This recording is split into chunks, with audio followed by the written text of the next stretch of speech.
la clase sin grabarla, ¿no? Yo pensaba no grabar esta parte, pero igual y puede ser, bueno, ya vamos a acabar, así que ¿qué más da? Entonces, les decía que para estudiar el transporte eléctrico uno necesita muchas herramientas teóricas y matemáticas, ¿no? Entonces, por ejemplo, les platicaba que en esta clase habíamos utilizado, pues hemos utilizado varias veces la distribución de Boltzmann, que es una distribución, pero en equilibrio. Y el problema es que el transporte eléctrico ocurre fuera del equilibrio, ¿no? No estoy en equilibrio termodinámico cuando hay electrones moviéndose en un material. Entonces, para eso necesito alguna teoría que esté fuera del equilibrio. Entonces, pues hay muchas teorías fuera del equilibrio. De hecho, hoy en día ya hay varias, ¿no? Por ejemplo, la más simple que conozco es la de la ecuación de Boltzmann, que es una ecuación fuera del equilibrio que me permite estudiar el transporte eléctrico. Y otra ecuación que puede servir es, por ejemplo, hay una ecuación cuántica de Boltzmann, que es como la ecuación de Boltzmann, pero cuántica, y luego también la conductividad eléctrica se puede estudiar por medio de una cosa, por medio de una entidad matemática que se llama la matriz de densidad, que es al mismo tiempo una cantidad física que me indica la probabilidad estadística y la probabilidad cuántica de que algo ocurra. Entonces, como pueden ver, uno necesita tremendas herramientas para estudiar este tipo de fenómenos, ¿no? Los fenómenos de transporte, principalmente porque ocurren fuera del equilibrio, ¿no? Bueno, entonces, pues entre que nos queda poco tiempo y aunque nos quedara mucho, no nos daría tiempo de introducir de manera completa estas herramientas. Entonces, lo que vamos a hacer es ver el modelo de Drude, que es el modelo más simple que hay sobre el transporte eléctrico, ¿no?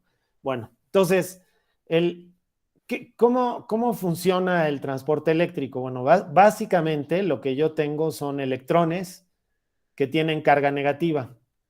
Y, por ejemplo, si lo que tengo es un metal, nosotros nos vamos a restringir básicamente a los metales, lo que ocurre es que si aplico un campo eléctrico a ese metal, entonces el electrón va a sentir una fuerza en la dirección contraria, ¿no? Acuérdense que la fuerza es igual a la carga por el campo eléctrico.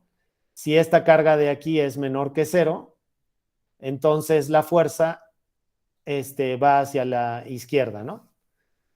Entonces, ok, nada más que si ustedes se fijan, si ese fuera ya todo el problema, pues ya estaría resuelto, porque lo único que tendríamos que hacer es, con esa fuerza, la metemos a la segunda ley de Newton, encontramos la velocidad y con la velocidad encontramos la corriente eléctrica y entonces ya tenemos una conexión entre la corriente eléctrica y la velocidad, ¿no? Y se acabó el problema.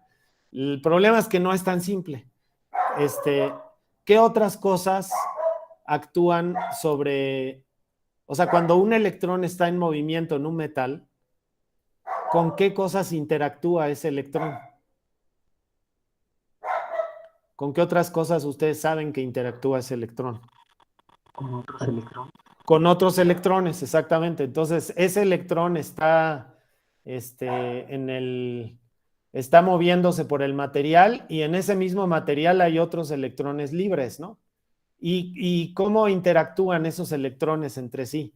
¿A través de qué? ¿Porque se golpean o cómo? Fuerzas de Coulomb. Exactamente. Los electrones todos tienen carga negativa y tienen la misma carga negativa, entonces interactúan a través de la interacción de Coulomb. Entonces, se repelen entre ellos, ¿no? Entonces, si un electrón, por ejemplo, que está aquí, quiere pasar a través de este espacio, pues va a tener que empujar a los demás electrones para poder pasar por ahí.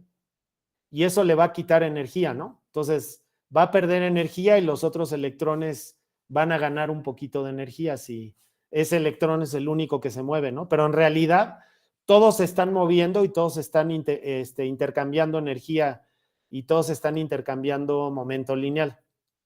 Entonces, como pueden ver, ese fenómeno les quita energía a los electrones, ¿no? Bueno, estos choques de aquí, los choques que ocurren por medio de la interacción coulombiana de los electrones, son choques elásticos, porque conservan la energía, ¿no? Eso no quiere decir que el electrón que tenía energía va a seguir teniendo la misma energía.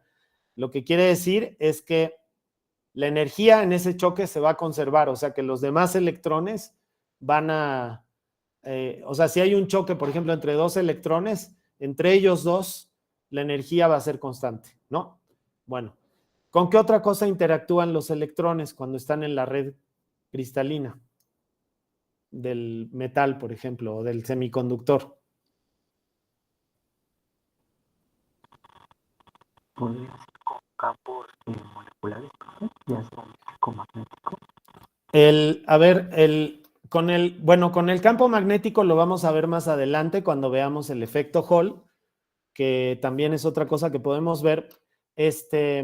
Pero a ver, si esos electrones de ahí deben venir de algún átomo, ¿no? Y esos átomos eran neutros originalmente. Entonces, si esos electrones son libres, eso quiere decir que en la red hay átomos que quedaron con carga positiva, ¿no? Porque tienen un electrón menos, por ejemplo. Con el caso del cobre. En el caso del cobre, cada átomo de cobre presta un electrón o sea, no es que preste un electrón, sino que tiene un electrón libre. O sea, que ese electrón de ese átomo anda por donde se le da la gana en el metal, ¿no? Tiene prácticamente libertad completa a moverse en el interior del metal. Entonces, ¿eso qué otra interacción va a producir? Entonces, miren, están los iones de la red, que esos son positivos, ¿no? Entonces tengo iones positivos de la red. Y y cuando un electrón pasa por aquí, si un electrón pasa por aquí, entonces este electrón va a sentir atracción por estos iones positivos que tiene la red, ¿no?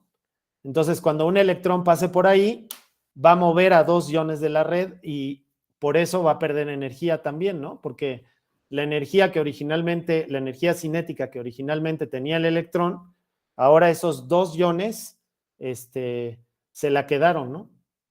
Bueno, y ahora imagínense que esto es ultra complicado porque no solo tengo este fenómeno, sino que aparte tengo muchos electrones circulando por el metal. Entonces los electrones interactúan entre ellos, también interactúan con la red.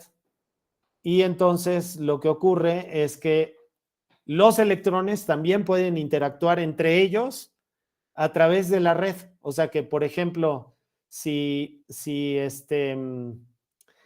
por ejemplo, si un electrón, vamos a suponer que tengo cuatro iones así, ¿no? Y de repente un electrón pasa por aquí. Entonces, estos cuatro iones se van a sentir atraídos por el electrón. Entonces, se van a desplazar con respecto a su zona de equilibrio. Y entonces, otro electrón que pase por aquí, en lugar de sentirse repelido por este electrón, se va a sentir atraído por él, porque como las cargas de los iones se apachurraron sobre el electrón, entonces eso lo que hace es que se genere una zona de carga positiva y entonces cualquier electrón que pase por ahí va a sentir atracción, ¿no? De hecho, este es el mecanismo de los superconductores tipo 1. O sea, es parte del mecanismo que propusieron Bardeen, Cooper y Schiffer hace muchísimo tiempo para explicar cómo funcionan los superconductores tipo 1. justamente los electrones se atraen entre sí a pesar de la repulsión coulombiana debido a que también están los iones de la red. Y entonces esta atracción hace que la energía de los electrones disminuya y por efectos cuánticos que no puedo explicar en esta clase, se puedan transportar con cero resistencia, ¿no? Bueno, eso tampoco lo podemos ver, desgraciadamente, pero digamos que para mí es suficiente con que entiendan que los electrones al moverse van a interactuar con otras cosas que les hacen perder energía, ¿no? Bueno, adicionalmente a todo esto, cuando los electrones se mueven, como son cargas eléctricas, al desplazarse en el espacio, generan un campo electromagnético.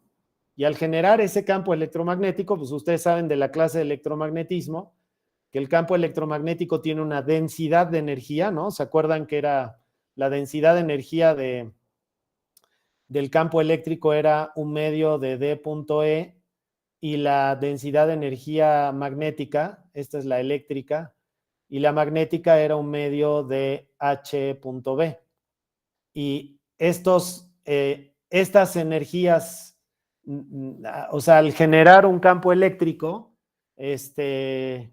al generar un campo eléctrico o un campo magnético, pierdo energía. Entonces, cuando un electrón se mueve, emite una radiación y al emitir esta radiación pierde energía. Bueno, entonces fíjense, si yo meto todos estos fenómenos en un modelo, me vuelvo loco porque son muy complicados. De hecho, hay muchísimos intentos de hacerlo, bueno, intentos y bien logrados, pero son teorías muy complicadas de cómo los electrones se mueven adentro de un metal. Entonces, a Drude lo que se le ocurrió es que lo que dijo él es, ok, es cierto, hay un chorro de fenómenos que lo que hacen es frenar a los electrones. Entonces, lo que voy a hacer yo es voy a suponer que todos esos fenómenos los puedo meter debajo del tapete, los puedo esconder debajo del tapete, suponiendo que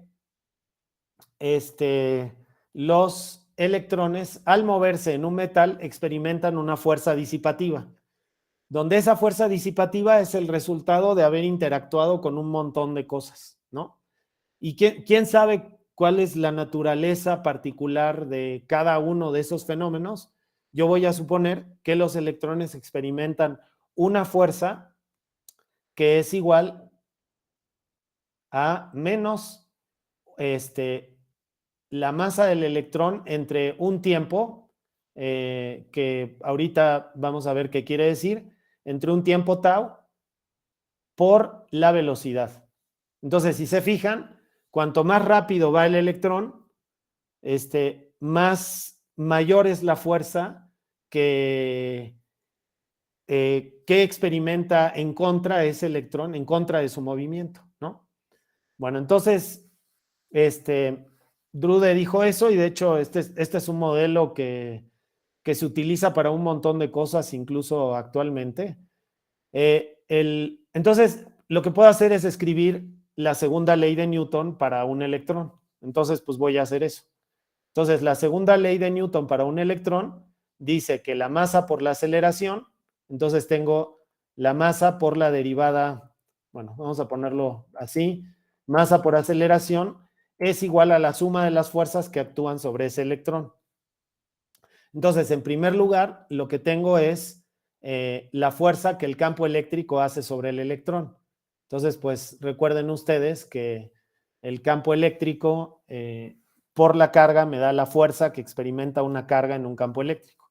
Entonces, estoy suponiendo que, por ejemplo, tengo un metal, ¿no? Y le aplico, le pongo dos contactos y le aplico una diferencia de potencial, ¿no?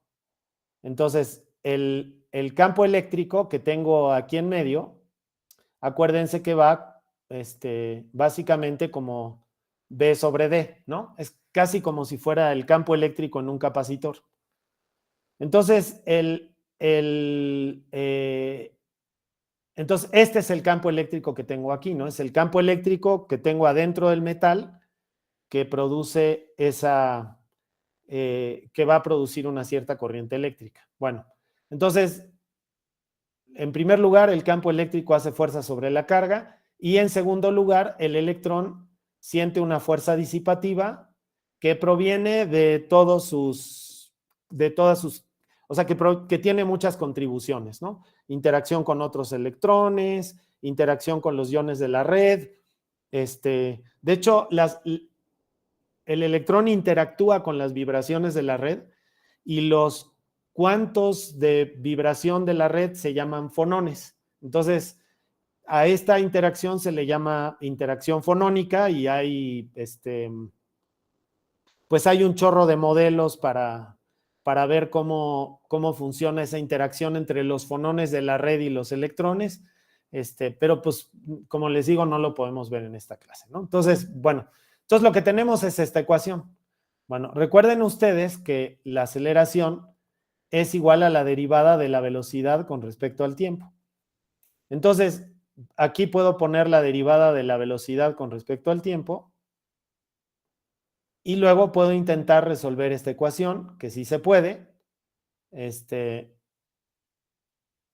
Entonces, esta ecuación de aquí se puede resolver. A ver, ¿alguien me podría decir por qué puse m entre tau aquí? O sea, ¿por qué puse una masa entre un tiempo en esta fuerza? ¿Para qué habré puesto eso como masa y tiempo? A ver si a alguien se le ocurre.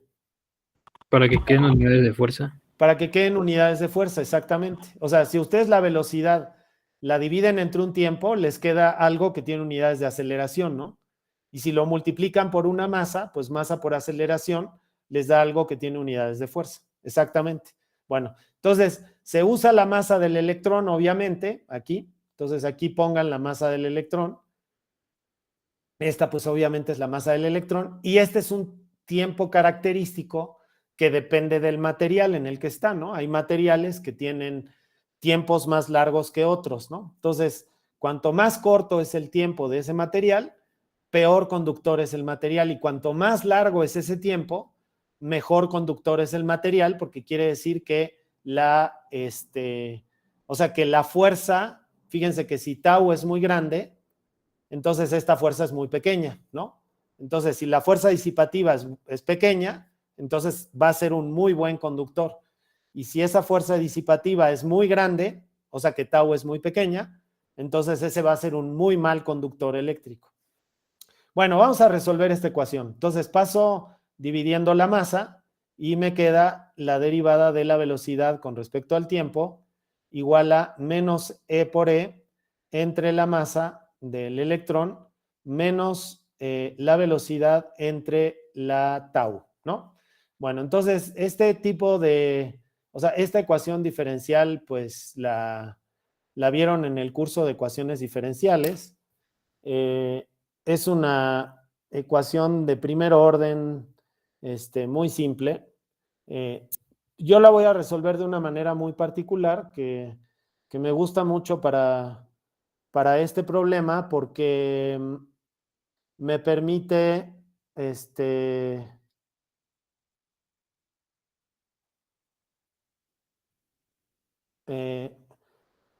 me permite porque pues tiene mucha conexión con lo que ocurre físicamente, ¿no? Entonces, la derivada de la velocidad con respecto al tiempo, a ver, déjenme escribirlo. La derivada de la velocidad con respecto al tiempo es igual a menos E entre la masa por el campo eléctrico, menos el 1 entre tau por la velocidad, ¿no? Bueno, entonces lo que me conviene hacer en este caso es fijarme en este término de aquí y lo que quiero hacer es meter al campo eléctrico adentro de esta expresión. Entonces, fíjense que eso se puede hacer muy fácil porque puedo hacer menos 1 entre tau, o sea, factorizo esta tau de aquí y entonces aquí escribo E por tau entre M por el campo eléctrico. Y entonces ya me queda este término. Y luego aquí me queda más la velocidad. ¿Ok? me queda esta cosa aquí. Entonces, lo que hago es un cambio de variable y digo U, miren, mejor vamos a hacer W es igual a E por tau entre M por E más B. Entonces, si el campo eléctrico es constante, o sea, si el campo eléctrico es uniforme y es constante, entonces la derivada de W con respecto a T es igual a, bueno, vamos a ponerlo aquí, E entre tau por M por la derivada de E más la derivada de B con respecto a T. Entonces, si E es constante, entonces la derivada de W con respecto a T es igual a la derivada de B con respecto a T. Entonces, en esta ecuación diferencial que tengo aquí, esta ecuación diferencial que tengo aquí, la puedo escribir como la derivada de W con respecto a T, eso viene de aquí, igual a la menos 1 entre tau por W, ¿ok? Y me queda esta ecuación más simple. Bueno, entonces la solución de esta ecuación diferencial es W igual a W0 por E a la menos T sobre tau, ¿ok? O sea, deriven la W con respecto al tiempo y van a ver que efectivamente da esto. Bueno, entonces esta es la W y esto lo que quiere decir es que si sustituyo la W en esta ecuación, lo que me queda es que otra cosa que me gustaría checar es qué quiere decir esta W0, ¿no? Pues es la W inicial. W0 es igual a la W evaluada en 0. Y la W evaluada en 0 es la velocidad evaluada en 0 más E por tau entre M por E, si suponemos que es constante. Entonces, a ver, me gustaría ponerles aquí que esto viene de aquí, ¿no? Esto de aquí viene de aquí, suponiendo esta definición de la W, ¿ok? Entonces, se los pongo así, espero que se entienda. Bueno, entonces, entonces esto lo podemos escribir como B0 más E por tau entre M por el campo eléctrico. ¿Ok? Entonces, entonces puedo sustituir en esta ecuación que la W es igual a B0 más E por tau entre M por el campo eléctrico. ¿Ok? Entonces tengo todo eso. Entonces me voy a llevar esto a la otra hoja, que es con lo que vamos a trabajar ahorita. Bueno, entonces, a ver, digo, se me está pasando a escribirles, aunque sea en algún lugar, que esto que les estoy pintando aquí se llama modelo de Drude, ¿no? Entonces, déjenme escribirlo en algún lugar, que esto es el modelo de Drude, ¿no? Entonces vamos a poner aquí, modelo de Drude. Ok, entonces ese es el modelo de Drude. Bueno, todavía no hemos visto qué más nos da, ¿no? Entonces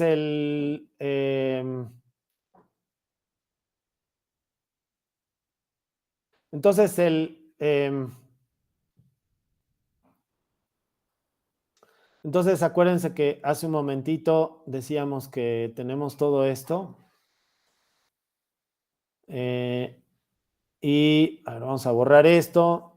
Entonces tenemos que la canción, a ver, aquí me equivoqué, me faltó E a la menos T sobre tau, entonces también me faltó en la hoja anterior. Entonces ahí aguas con eso, aquí me faltó E a la menos T sobre tau. Ok, entonces o sea, esa es digamos que es esta es la velocidad inicial y ese es el campo eléctrico, ¿no? Entonces, a ver, déjenme, les corrijo esto en las notas, que lo tengan bien.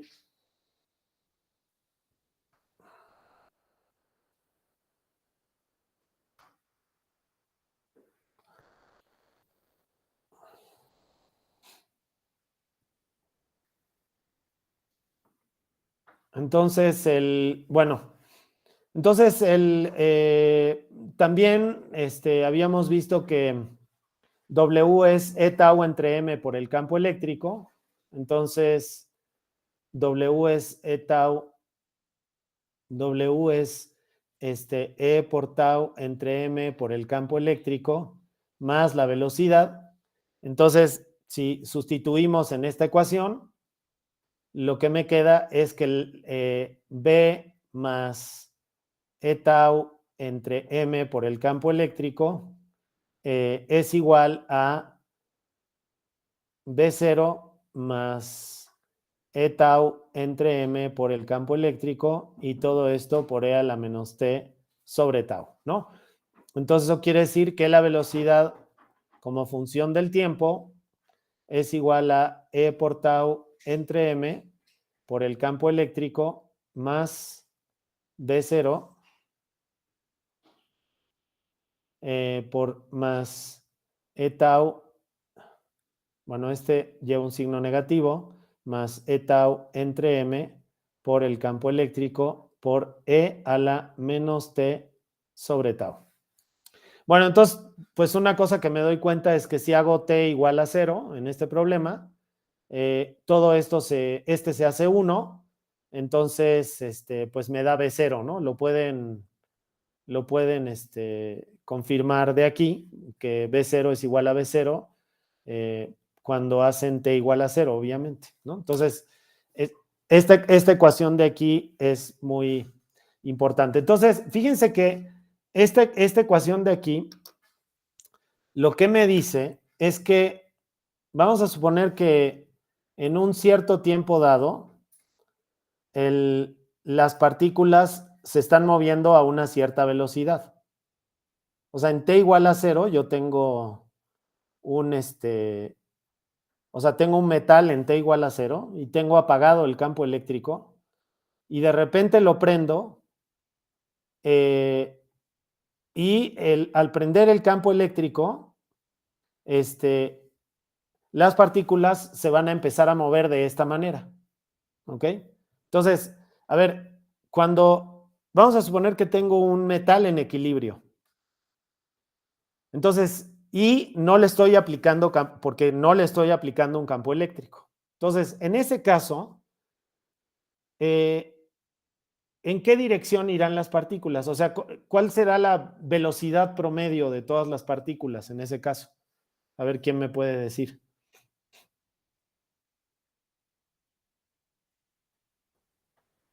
O sea, si yo tengo un metal al que no le aplico un campo eléctrico, la velocidad promedio de las partículas, ¿hacia dónde irá? ¿Va en alguna dirección? Sería 0, profe. Sería 0, ¿no? Porque acuérdense que la distribución de Boltzmann, o sea, esto lo pueden pensar de la siguiente manera, ¿no? Acuérdense que la distribución de Boltzmann, la probabilidad de que ocurra algo es proporcional, ¿no? La probabilidad es proporcional a menos la energía entre K, T.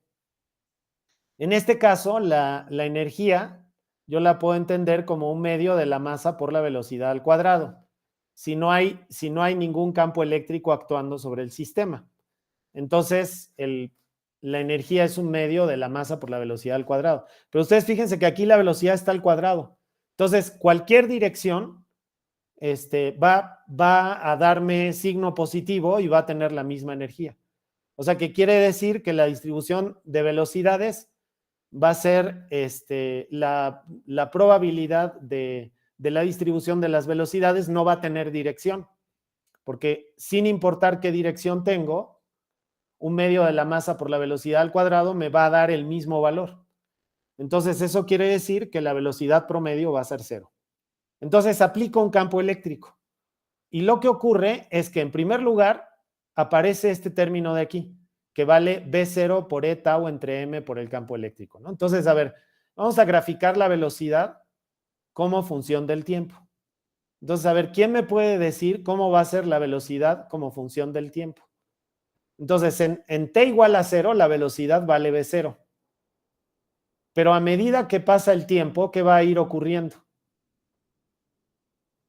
¿qué irá ocurriendo? A ver, por ejemplo, cuando t tiende a infinito, ¿qué pasa con esta expresión?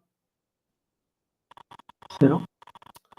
Esto de aquí tiende a 0, ¿verdad? Entonces, todo esto de aquí tiende a 0 y la velocidad final de la partícula puede ser incluso, puede ser menor o puede ser mayor, no importa. De hecho, lo único que sabemos es que si esta es la velocidad inicial, esto va a ir decayendo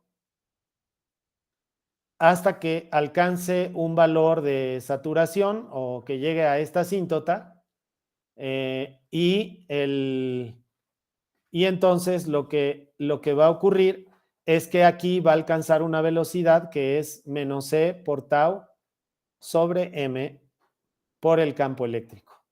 Entonces, esta cosa de aquí, o sea, este tiempo de aquí se llama transitorio y dura unos pocos picosegundos. Es muy cortito ese tiempo. De hecho, ahorita, si quieren, vamos a hacer un pequeño ejemplo para que vean lo poquito que dura el transitorio. Entonces, este tiempo de aquí, que es del orden de tau, o sea, es imposible decir cuándo se acaba esto, ¿no? Porque, de hecho, esto nunca llega a la asíntota. Entonces, es imposible decir esto llega a la asíntota en tanto tiempo. Pero la escala de tiempo en la que ocurre eso es tau. O sea, que tau es el tiempo que dura el transitorio. Y más adelante, después del transitorio, la velocidad de todas las partículas se convierte en menos e tau entre m por el campo eléctrico. O sea que todos los electrones se mueven a la misma velocidad, que es menos e tau entre m por el campo eléctrico. Entonces, después del transitorio,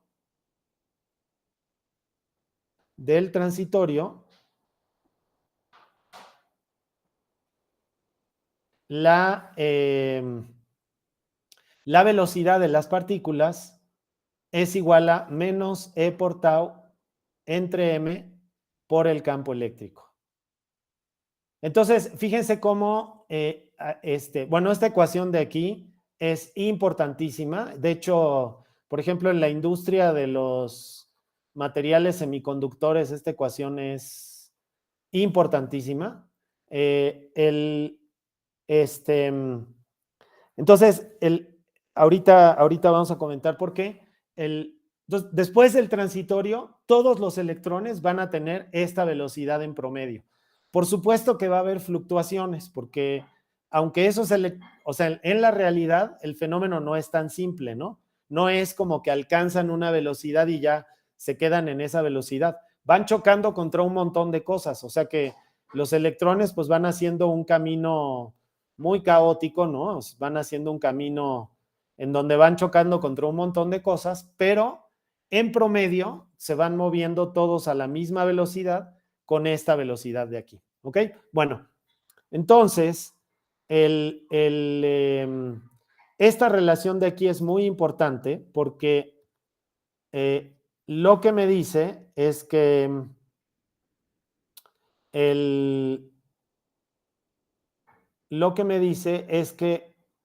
la velocidad la puedo escribir como velocidad igual a menos mu por el campo eléctrico, donde mu se llama movilidad.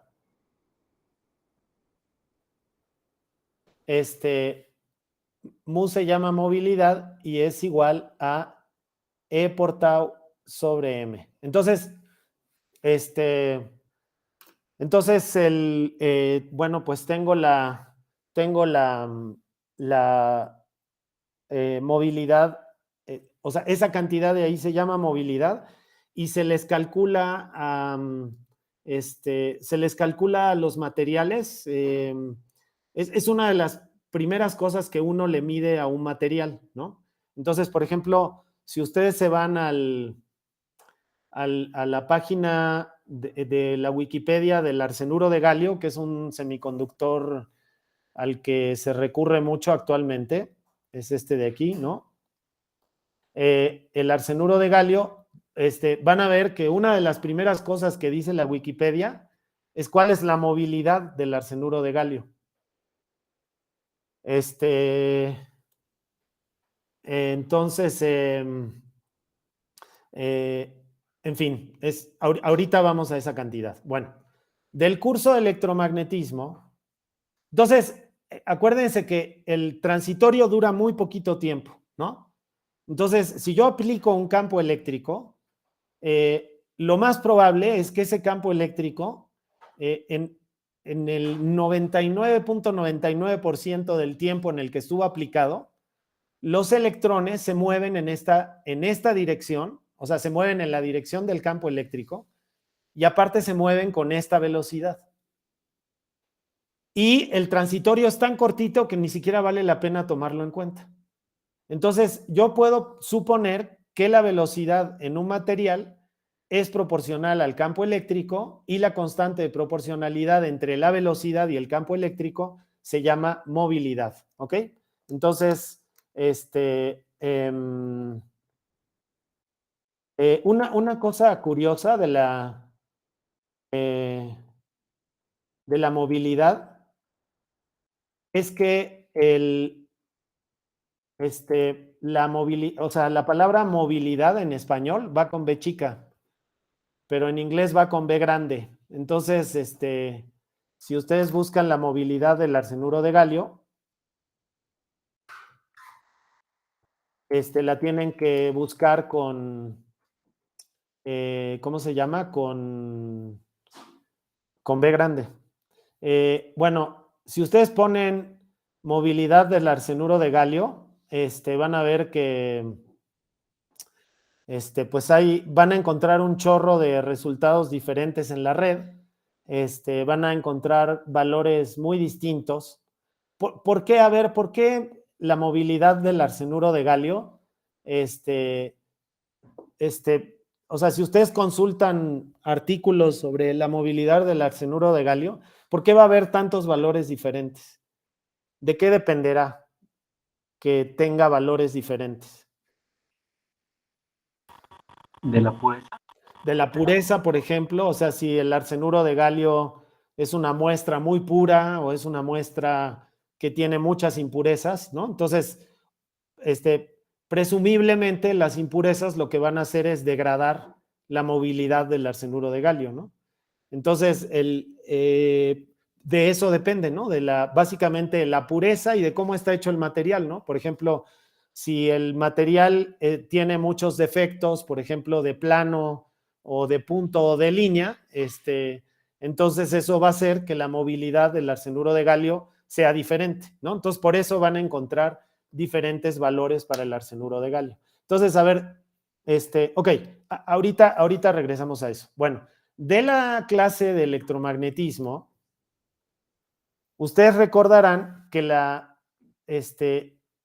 corriente eléctrica o la densidad de corriente eléctrica se calcula como la densidad de carga por la velocidad, ¿no? Entonces, pues acuérdense que esta tenía unidades de Coulomb sobre segundo por metro cuadrado. Estas son las unidades de la J. Pues aquí obviamente tienen metro sobre segundo y aquí tienen Coulomb sobre metro al cubo. Entonces, si multiplican estas dos cantidades, pues les va a dar Coulomb sobre metro al cuadrado sobre segundo. ¿Ok? Entonces, básicamente lo que dice esta cantidad, lo que significa esta relación, es que si yo tengo un diferencial de volumen, B, vamos a ponerlo con B mayúscula para que no se confunda con la velocidad. Y en el interior de ese diferencial de volumen tengo unos cuantos electrones. Entonces, la velocidad de cada uno de esos electrones, pues, puede ser ligeramente diferente entre unos y otros, porque acuérdense que la distribución de Boltzmann hace que tengan direcciones muy diferentes, ¿no? Entonces, acuérdense que aparte, cuando los electrones se mueven, van chocando con muchas cosas, entonces, en promedio van en direcciones diferentes, ¿no? O sea, en promedio van en una misma dirección, pero individualmente van en direcciones diferentes, pues. Entonces, tengo una distribución de velocidades así. Entonces, si yo sumo todas las velocidades que hay en este diferencial de volumen, ¿no? Sumo todas esas velocidades y las divido entre el diferencial de volumen, entonces lo que me da es como la velocidad promedio de ese diferencial de volumen. A ver, ¿esto les recuerda algo de lo que hemos visto en este curso? De hecho, les debería recordar dos cosas. A ver si me pueden decir a qué les recuerda tener un diferencial de volumen en el que, o sea, que es un diferencial de volumen un poco raro porque realmente no tiende a cero, sino que tiene un cierto tamaño y que tiene varias cosas adentro y que luego la divido entre un diferencial de volumen. ¿A qué les recuerda eso? A la polarización y a la magnetización. Exactamente. Entonces, estoy haciendo un promedio básicamente del mismo tipo que la polarización y la magnetización. O sea, que lo que tengo aquí es como una especie de densidad de la velocidad, ¿no? Bueno, entonces, si yo divido esto, saco el promedio de las velocidades y divido entre el diferencial de volumen, tengo como una especie de promedio de las velocidades. Ahora, si esto yo lo multiplico por la carga eléctrica, o sea, lo multiplico por la carga eléctrica de cada uno de los portadores, por ahora déjenme llamarlo Q, entonces lo que tengo es la carga por el, o sea, la suma, de hecho la suma la pueden poner aquí adentro, la pueden poner afuera, da lo mismo. Pero si yo multiplico la Q aquí adentro, entonces estoy multiplicando la carga de cada una de esas partículas, ¿no? Entonces lo que me da es cómo se mueve la carga en promedio en este diferencial de volumen. Bueno, pues esto de aquí es la corriente. Esto de aquí es la corriente. Entonces, si se fijan, Q entre el diferencial de B es la densidad de carga y la velocidad, pues es la velocidad, ¿no? Entonces, eso es lo que significa esta expresión. Bueno, ahora fíjense que esta expresión yo la puedo escribir de otra manera. La puedo escribir como el número de partículas por unidad de volumen. Entonces, acuérdense que este es el número de partículas por unidad de volumen, dividido, multiplicado por la carga eléctrica que tenga esa partícula. Entonces tengo el número de partículas multiplicado por la carga, pues me da la carga total, y dividido entre el volumen, pues me da la densidad de carga, ¿no? Entonces esto es la densidad de carga por la velocidad. Entonces esto es la corriente. Bueno, entonces ahora, fíjense que yo puedo utilizar esta relación de aquí y calcular la densidad de corriente eléctrica a partir de la movilidad. Entonces lo que tengo es N por menos E por la velocidad, que es menos mu por el campo eléctrico. Y entonces esto de aquí me da E por N por la movilidad por el campo eléctrico. Bueno, y esta relación que acabamos de obtener aquí es importantísima. E por N por mu por el campo eléctrico. ¿Ok? Bueno, entonces me gustaría que con esta ecuación hiciéramos un ejemplito. ¿Ok? Entonces, a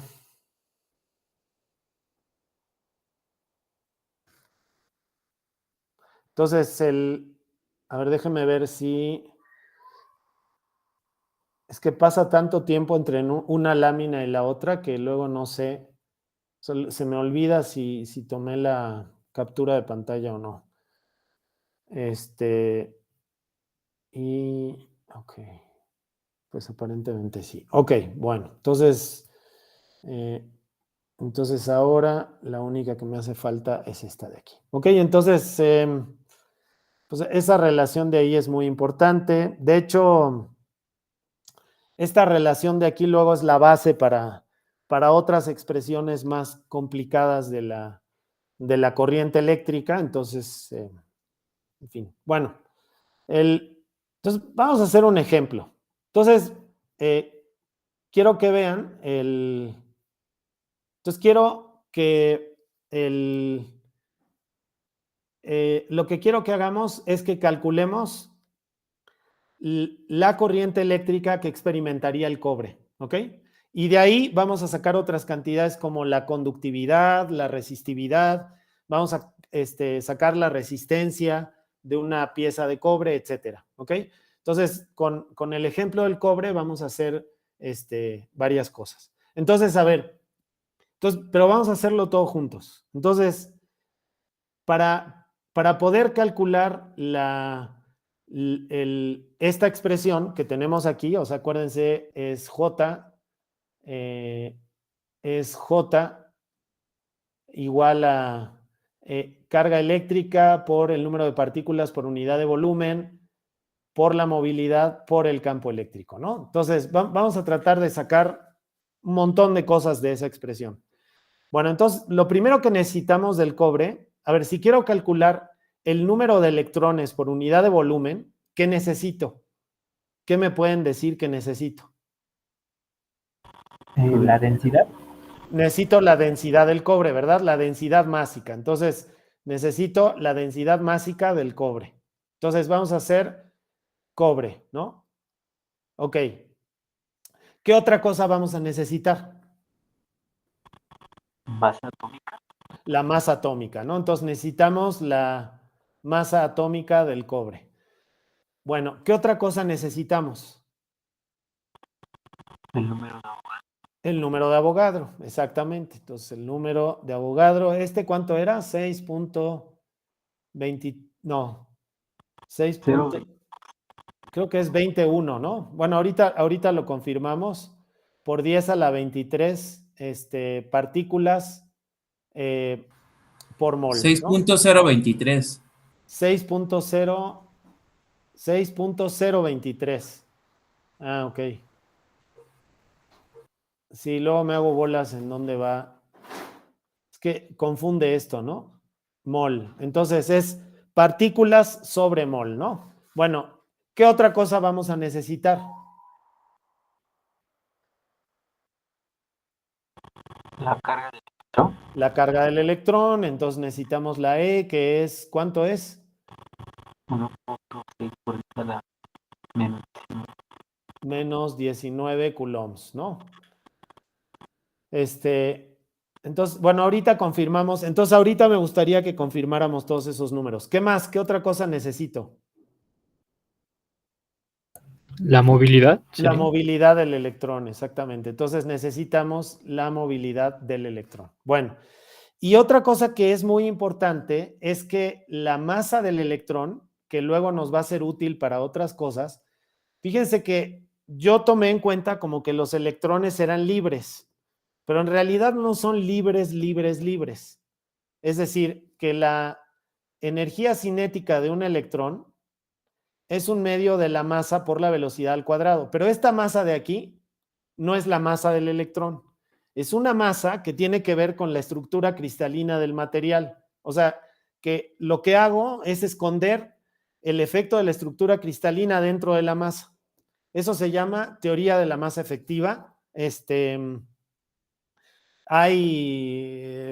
han escrito montones de artículos sobre eso.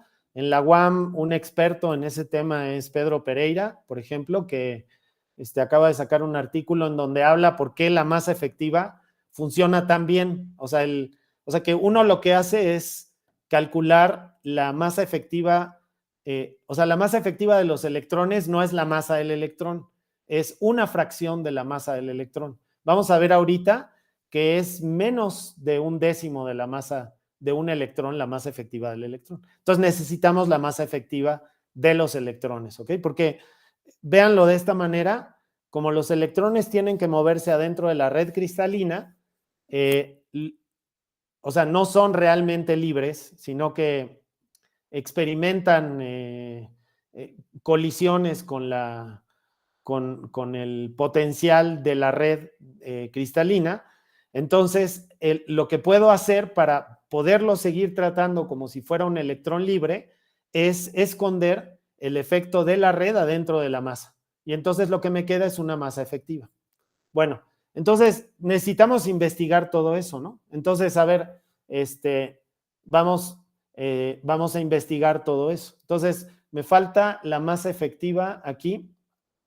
Me falta la masa efectiva de los electrones, ¿no? Entonces, masa efectiva de los electrones, ¿ok? Vamos a ver, y cada material tiene una masa efectiva diferente. ¿Ok? Bueno, fíjense que un detallito que me falta es que con el número de Avogadro, la masa atómica y el número de partículas por unidad de volumen, lo que estoy conociendo es el número de átomos de cobre que tengo por unidad de volumen.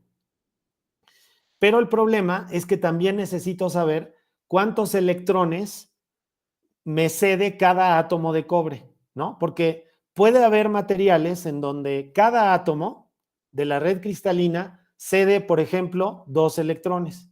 Pero puede haber átomos, puede haber materiales o elementos que en lugar de ceder 2, ceden 3, o en lugar de ceder 3, ceden 1.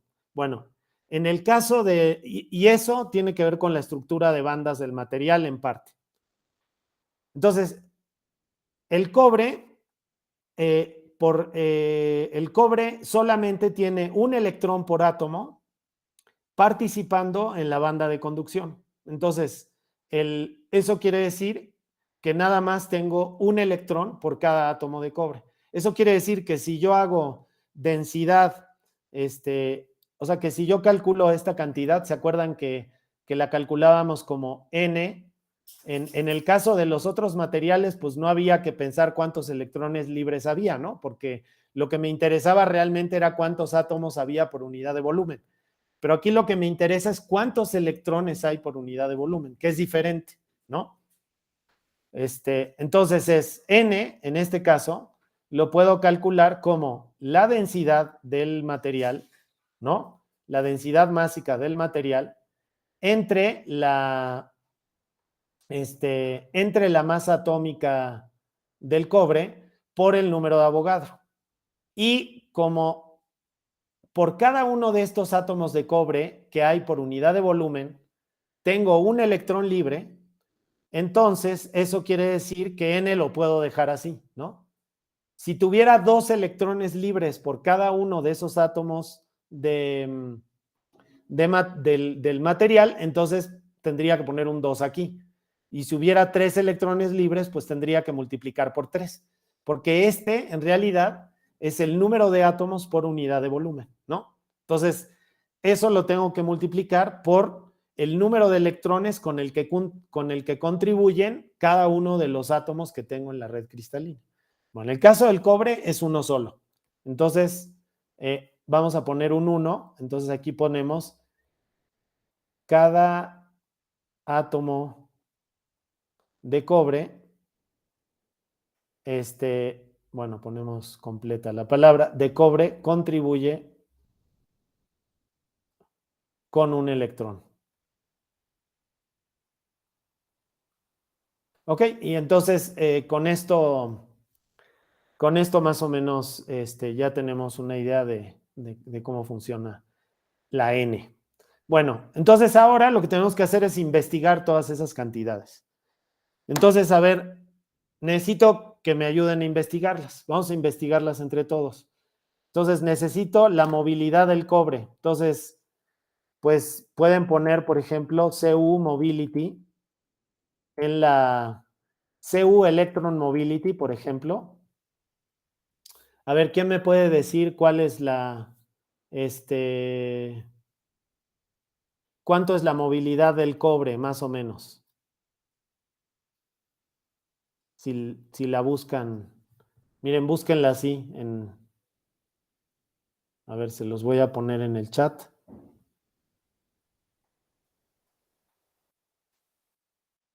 No, en inglés, pues.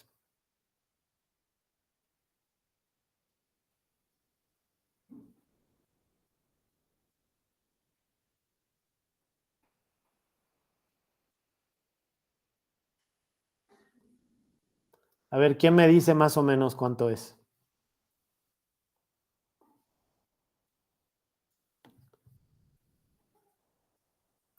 4.5 por 10 a la menos 3. ¿Pero en qué unidades? A ver. Metros sobre segundo. No, a ver, cuidado. Generalmente la movilidad te la dan mira, a ver, ahí te va. Déjenme, les comparto esto para que lo vean. Está muy chiquito ese número que me estás dando, por eso te digo. No sé en qué unidades está, pero en general la movilidad se da en estas unidades. Ahí les va. Entonces, la movilidad, pueden ver aquí, ¿no? Dice que la movilidad típica del electrón a temperatura ambiente en metales como el oro, el cobre o la plata está entre 30 y 50 centímetros al cuadrado sobre volt segundo. Entonces, esas son las unidades tradicionales del cobre. Bueno, y no sé si se fijan más abajo cuánto dice que es la movilidad del arsenuro de galio. A ver, si alguien lo checa ahí y me puede decir cuánto es.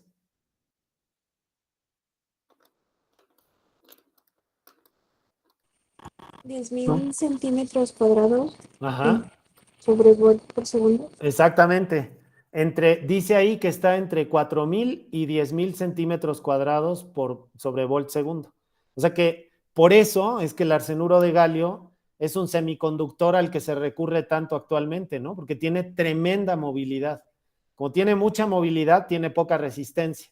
Entonces quiere decir que con arsenuro de galio puedo hacer circuitos cada vez más chiquitos sin que la resistencia se coma el circuito, ¿no?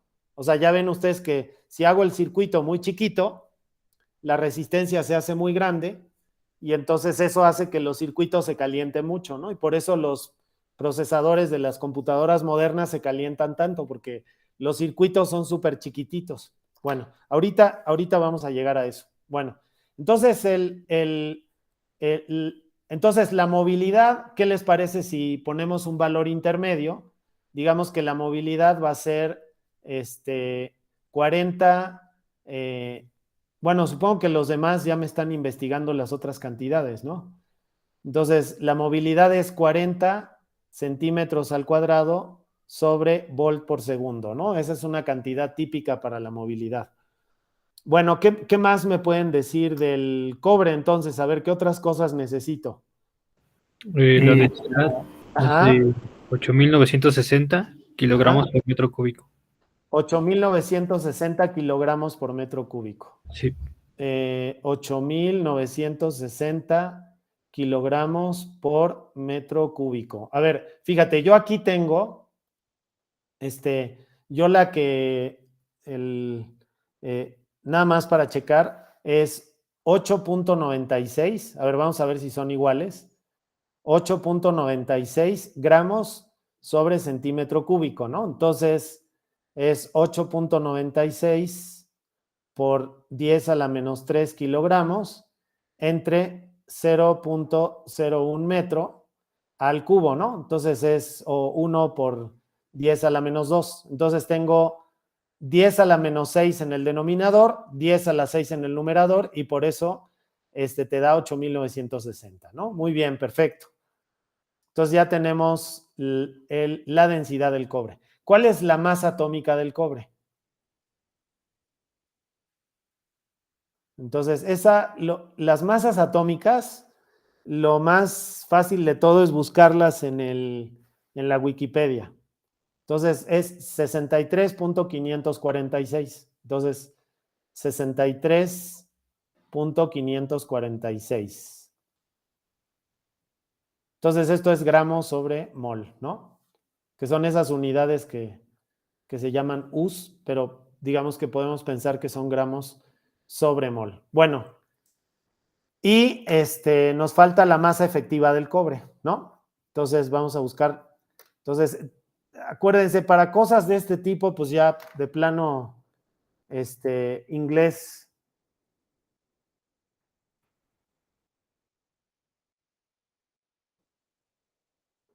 Eh,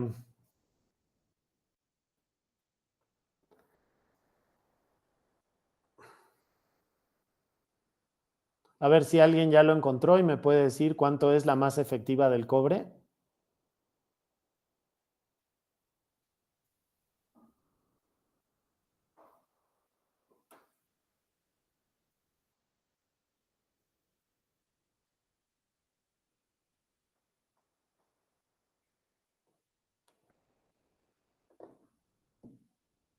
Entonces esa se busca como effective mass y luego copper. Ajá. Aquí dice 1.0 Ajá.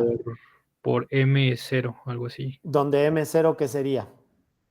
Am, la masa de electrón. La masa del electrón, exactamente. De hecho, dice que está entre 1.0 y 1.2, ¿no? Entonces, ¿qué les parece si ponemos 1.1 por la masa del electrón para que vean que la masa efectiva no necesariamente, o sea, es como para dejar plasmado ahí que la masa efectiva del electrón no necesariamente es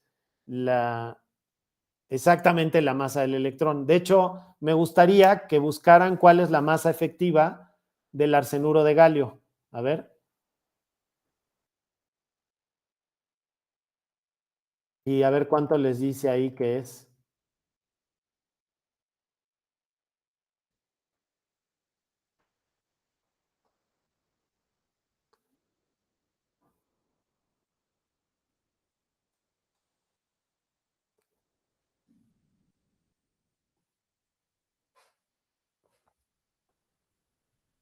Bueno, si ponen la búsqueda de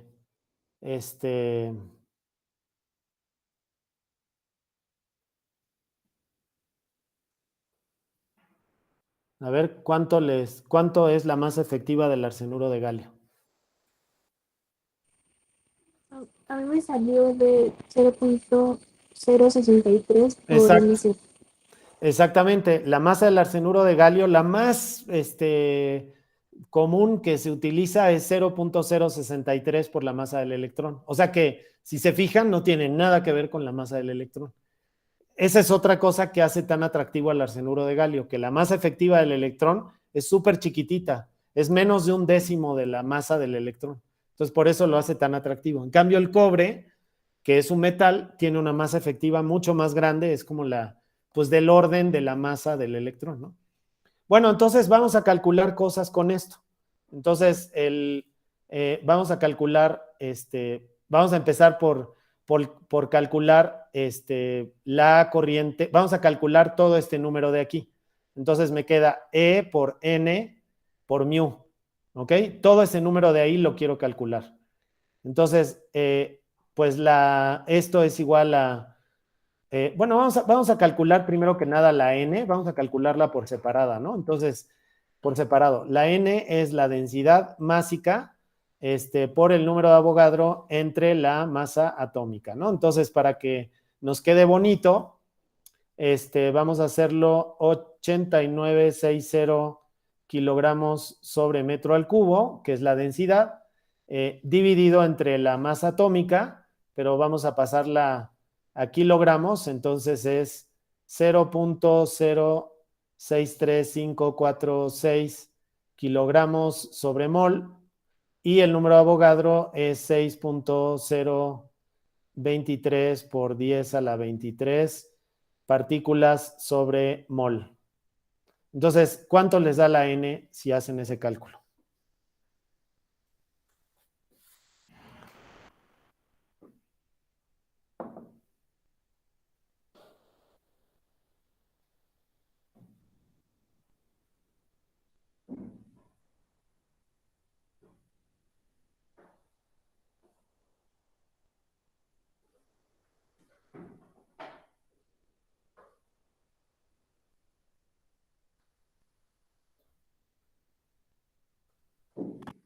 A mí me dio 8.4924 por 10 a la 28. Por 10 a la 28 partículas por metro cúbico, ¿no? Ok, bueno, y entonces ahora vamos a calcular todo este número. E por N, E por N por mu. Entonces, E por N por mu, pues es 1.6 por ¿cuál era? 1.68 creo, ¿eh?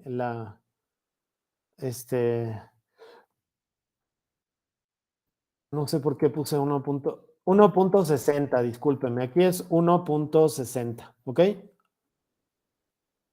1.6 por 10 a la menos 19. Entonces, 1.6 por 10 a la menos 19 coulombs multiplicado por 8.4924 por 10 a la 28, 1 sobre metro al cubo.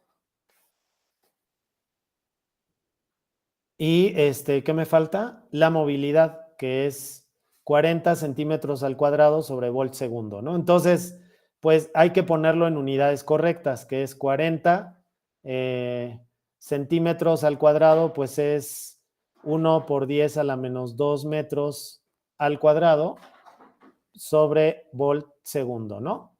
Entonces, a ver cuánto les da eso.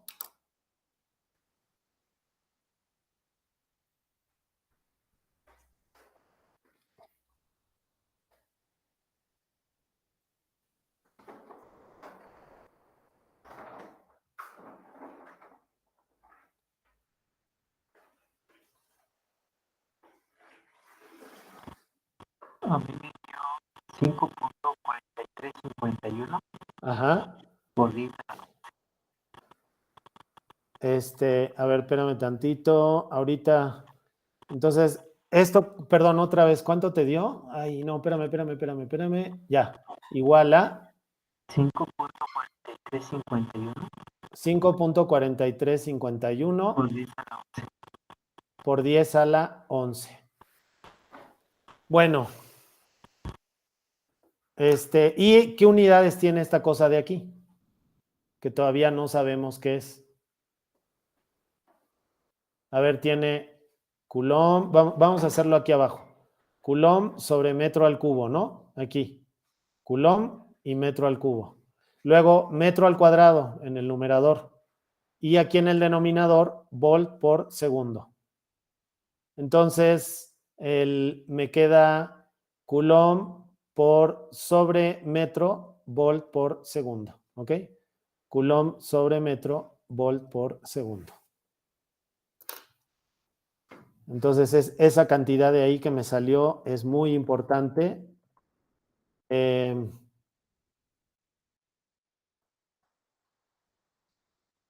Entonces, bueno, entonces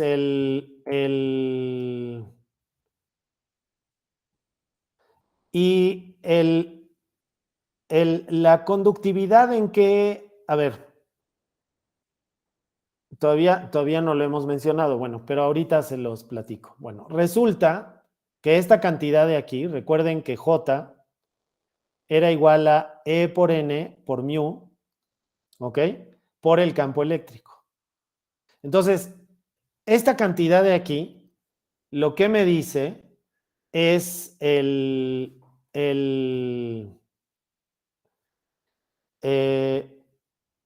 esta cantidad de aquí lo que me dice es qué tan buen conductor es el material, ¿no? O sea, por ejemplo, si tiene una muy, muy buena movilidad, o sea, tiene una movilidad muy grande, lo que quiere decir es que los electrones con un campo eléctrico muy pequeño se van a mover muy rápido. Entonces, van a moverse muy rápido, pues. Entonces, eso me va a dar una corriente muy grande. Otra manera de conseguir una corriente muy grande es tener muchos electrones. O sea, por ejemplo, que los electrones no se muevan tan rápido, pero que la cantidad de electrones sea tan grande que la corriente es muy grande, porque tengo muchos electrones participando en el transporte. Entonces, eso haría que también tenga una corriente muy grande. Entonces, esa cantidad de ahí recibe el nombre de conductividad. Esta de aquí recibe el nombre de conductividad eléctrica. Y se denota por la letra sigma. No confundir con la densidad de carga superficial, ¿no? Esta de aquí, entonces, es la conductividad.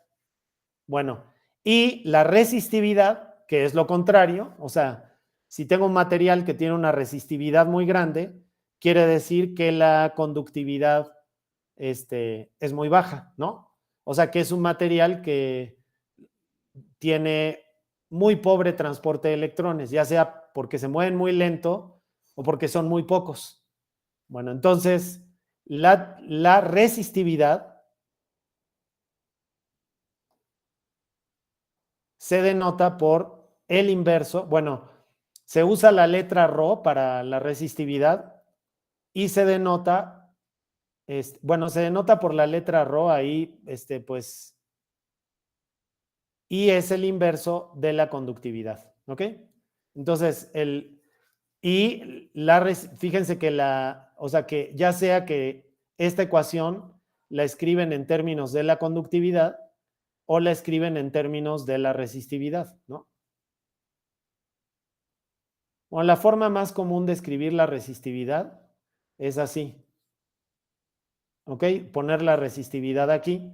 Entonces, fíjense que esto se parece, pues esto de aquí es básicamente la ley de Ohm, ¿no? Resistencia por corriente igual a voltaje. Bueno, entonces, lo que vamos a ver, entonces lo que calculamos ahorita es la conductividad lo que acabamos de calcular ahorita es la conductividad del cobre, ¿no? Entonces, a ver, vamos a preguntarnos, una cosa que podemos hacer es,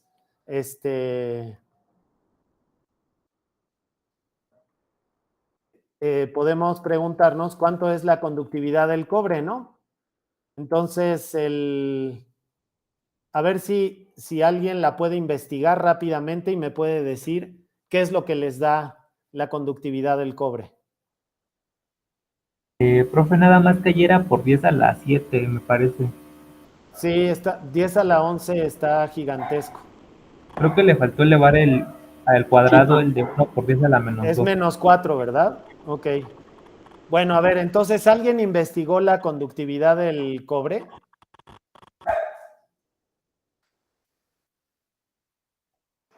A ver, ¿y cuánto es la conductividad del cobre que investigan en la red?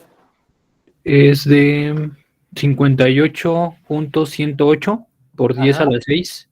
Ok. Es Siemens por metro. 58.8 por 10 a la 6. Entonces, lo que dice... 108. 58 por 10 a la 6. 6, ¿verdad? Por 10 a la 6, Siemens sobre metro. Bueno, estas son las unidades del sistema internacional. Entonces, la conductividad se mide en Siemens sobre metro y tiene 58 por 10 a la 6. Entonces, la cantidad que nosotros estimamos, ¿qué tal nos salió? ¿Nos salió bien o no nos salió bien?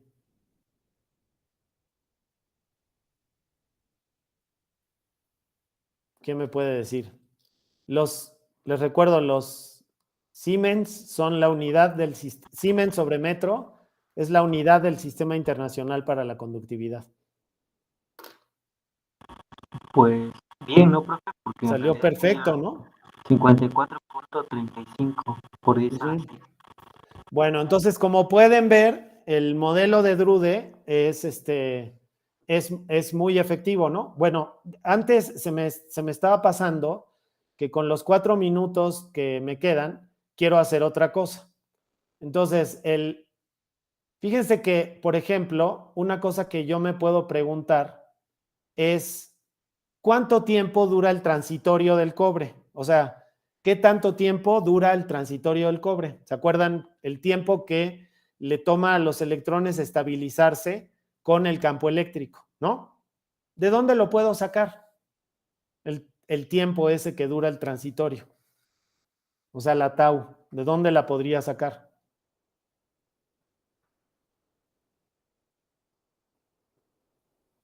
Pues de la movilidad, ¿no? La movilidad que acabamos de ver ahorita es la carga del electrón por la tau entre la masa efectiva del electrón.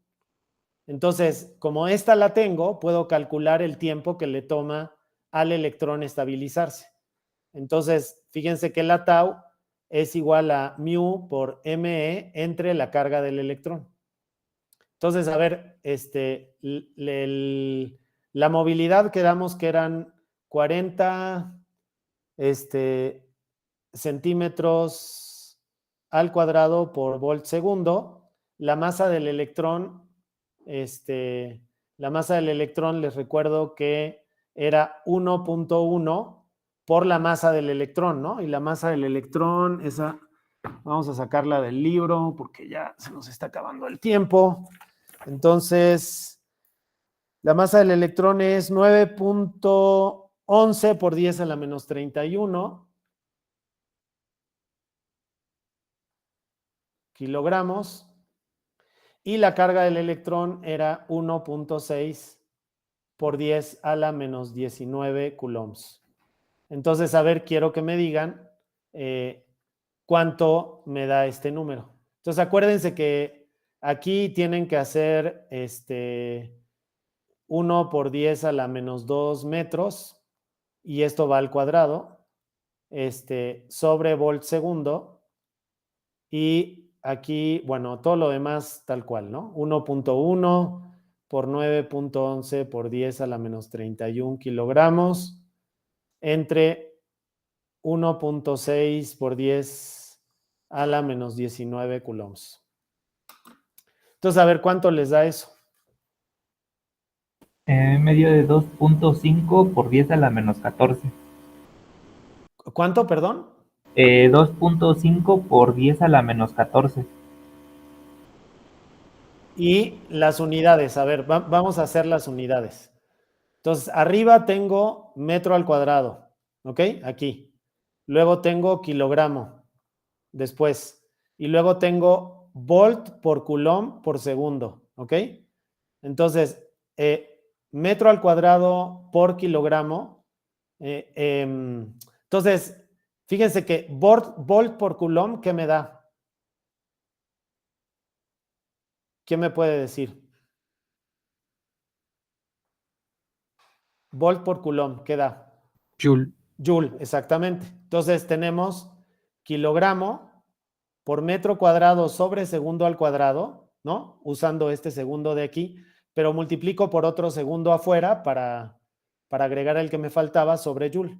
Y esto de aquí es Joule, Joule sobre Joule, y eso me da 1. Entonces esto está en unidades de segundo. Bueno, entonces, ¿cuánto tiempo dura el transitorio del cobre?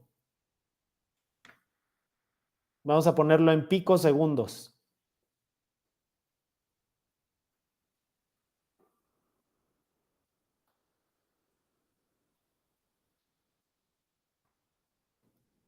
Es 0.025 picosegundos. O sea que, ¿cuánto dura el transitorio del cobre? Nada, ¿no? Es cortísimo. De hecho, en la electrónica convencional no hay absolutamente nada que llegue a esas velocidades o sea, no hay ninguna frecuencia que esté en el inverso de los picosegundos. O sea que el transitorio es prácticamente invisible. ¿Ok? Incluso en el cobre, que es un muy mal conductor eléctrico, ¿no? Imagínense obviamente cuando tienen un material que tiene mejor conductividad, el transitorio dura más, porque si tienen un muy buen conductor, eso quiere decir que la mu es muy grande, y como la mu es proporcional al tiempo, entonces si la mu es muy grande, el tiempo es muy grande, ¿no? Entonces, por ejemplo, piensen en el arsenuro de galio. La movilidad del arsenuro de galio era como 1000. La masa del electrón es 2 órdenes de magnitud más chica que la del cobre. Entonces, de 1000 pasa como a 100, de 10,000 pasa como a 1000, ¿no? Más o menos.